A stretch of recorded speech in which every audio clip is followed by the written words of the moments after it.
Hello guys! So for today's video ay pumunta nga pala kami sa puntod ng mahal naming kaibigan. Alam naming wala na siya, pero gusto naming ipakita na bahagi pa rin siya ng tropa kahit pa nasa kabilang buhay na siya. Hay nako, kumpleto na naman sana ang barkada. Yun nga lang, nabawasan na kami ng isa. Alam mo, hanggang ngayon, hindi pa rin namin lubos maisip na sa dami-dami ng lugar na pwede naming puntahan, dito pa talaga sa puntod mo. Ang sakit pala ng ganito, no? Yung bibisita ka sa kaibigan mo, pero hindi mo na siya makakausap at mayayakap.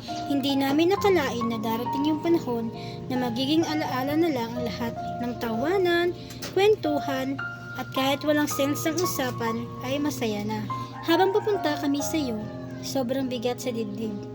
Mga tanong na wala ng sagot at mga bagay na sana nasabi namin nung ikaw ay nabubuhay pa. Ang dami-dami pa sana nating plano, mga lakad na hindi na natuloy, mga pangarap na sabay sana nating bubuuhin.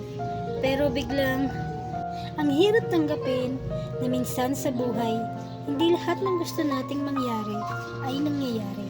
Miss na miss ka na namin buray namin, hindi lang yung presence mo, pati yung simpleng ikaw, yung pagkalutang mo na nakakahawa, yung mga banat mong minsan corny, pero nakakatawa pa rin. Ang dami naming naaalala sa'yo. Bawat sandali, parang bumabalik lahat. Parang andito ka lang, nakangiti, nakikinig, at nakikisabay sa amin. Pero sa totoo lang, minsan ang hirap na wala ka na. May mga araw na okay kami, pero may mga araw din na bigla ka na lang naming naaalala. At nararamdaman ulit namin yung sakit at yung lungkot. Pero kahit ganito, gusto naming malaman mo na hindi ka namin makakalimutan.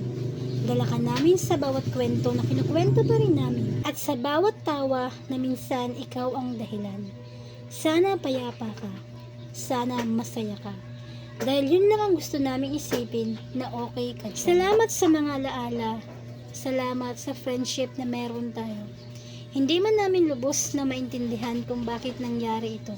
Pipiliin pa rin naming pahalagahan lahat ng naiwan mong alaala. Miss ka namin palagi.